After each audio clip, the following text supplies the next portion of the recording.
من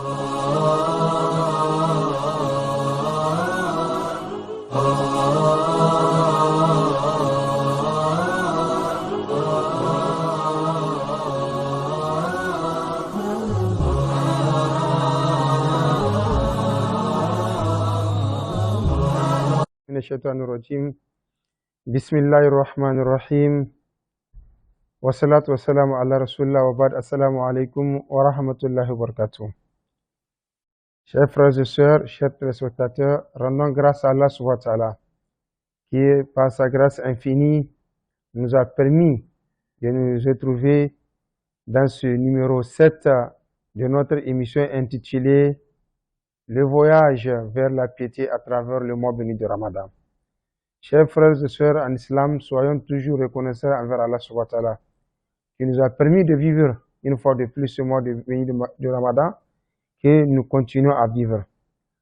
Aujourd'hui, chers frères et sœurs, dans le cadre de notre voyage vers la piété, nous allons vous parler sur l'éloignement d'un des mauvais actes ou d'un des mauvais comportements. Et ce mauvais acte ou ce mauvais comportement, c'est ce que on appelle en matière religieuse al-bid'a, l'innovation.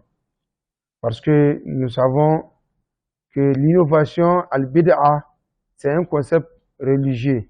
C'est un concept qui n'existe que dans le cadre religieux quand on parle des adorations. Dans le cadre de la vie quotidienne, de la vie mondaine de tous les jours, on ne parle pas d'innovation. On parle d'innovation quand il s'agit de la religion. Lorsque la personne amène quelque chose qui est nouvelle dans la religion par rapport aux pratiques culturelles, ce qui n'a pas été enseigné par le prophète sallallahu alayhi wa sallam et qui n'a pas été pratiqué par lui ni par ses compagnons, les califes ainsi que les autres compagnons qui ont suivi. Voilà ce qu'on appelle al-bid'a ou l'innovation. Et le statut de l'innovation en islam, c'est que c'est un acte interdit.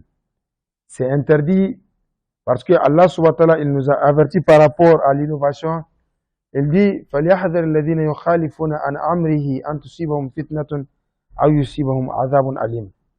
Que ceux qui sont en porte-à-faux, qui contredisent l'enseignement du prophète sallallahu alayhi wa sallam, qu'ils fassent attention à eux-mêmes, أَنْ تُصِيبَهُمْ fitna, que une fitna, un châtiment ne leur tombe, أَوْ يُصِيبَهُمْ عَذَابٌ أَلِيمٌ, ou un châtiment douloureux ne leur tombe.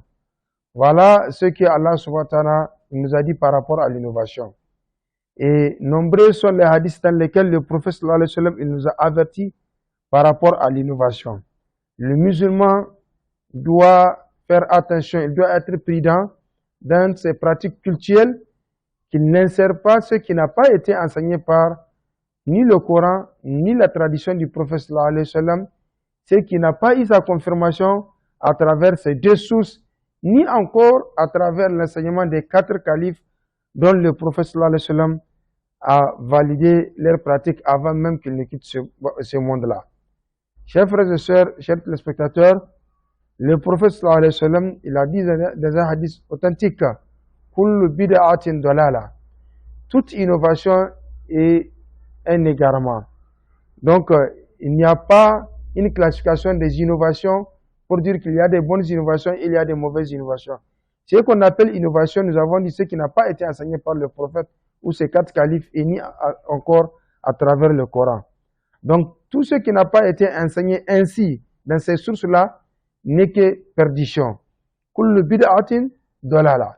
Toute innovation est une perdition. Il n'y a rien de l'innovation qui est la perdition et la perte de temps.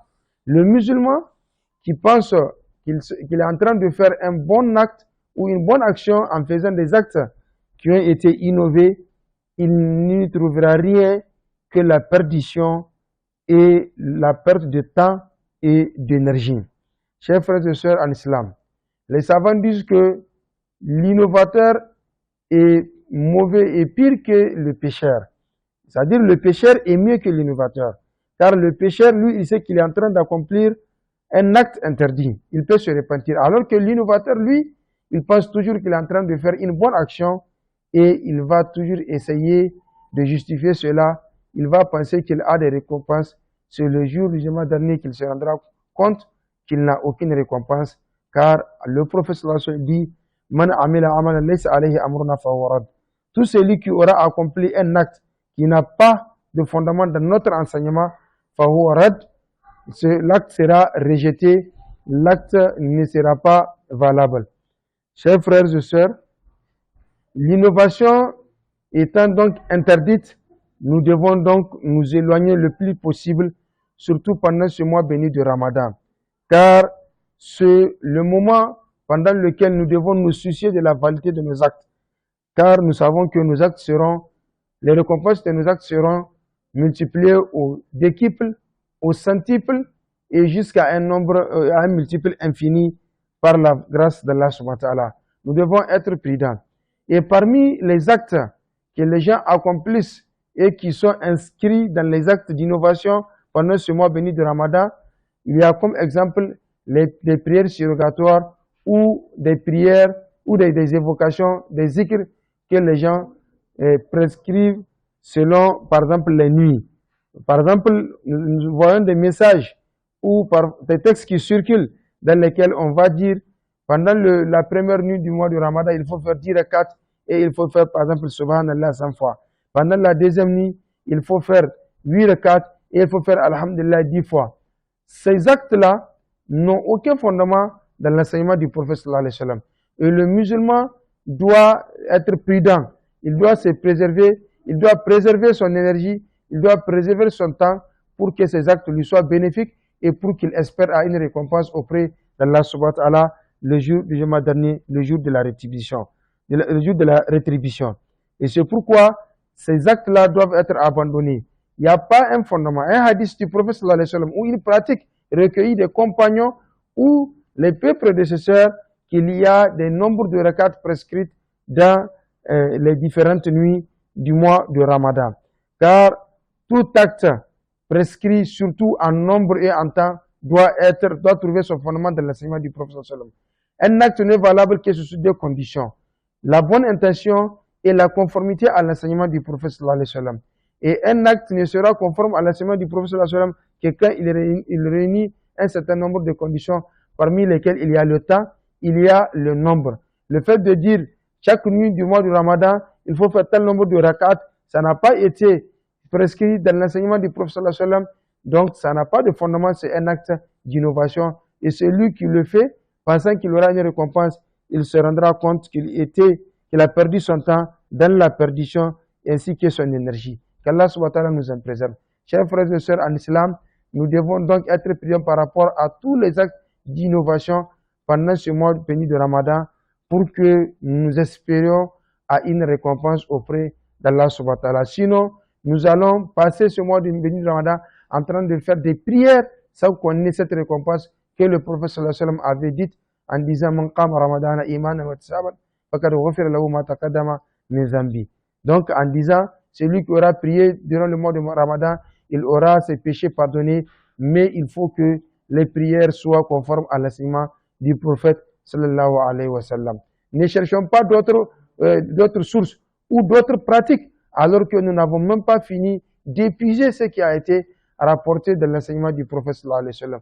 Nous n'avons même pas pu épuiser ce que le prophète sallallahu alayhi wa sallam a fait comme pratique culturelle, que ce soit au niveau des prières ou au niveau des zikrs. Le prophète sallallahu alayhi wa sallam, il a enseigné tellement de zikrs qu'on ne peut même pas les épuiser. À plus forte raison, penser à autre chose qui n'a pas de fondement dans son enseignement. Car khairul huda huda nabi sallallahu alayhi wa sallam, la meilleure des guidées, la meilleure des voies, c'est la guidée ou la voie du prophète Muhammad sallallahu alayhi wa sallam, celui qui nous a été envoyé pour que nous imitions ses actes, pour que nous suivions son chemin, ainsi nous trouverons la félicité. Qu'Allah subhanahu wa ta'ala nous conforme à ce qu'il aime et agrée, et qu'Allah subhanahu wa ta'ala accepte l'ensemble de nos bonnes œuvres.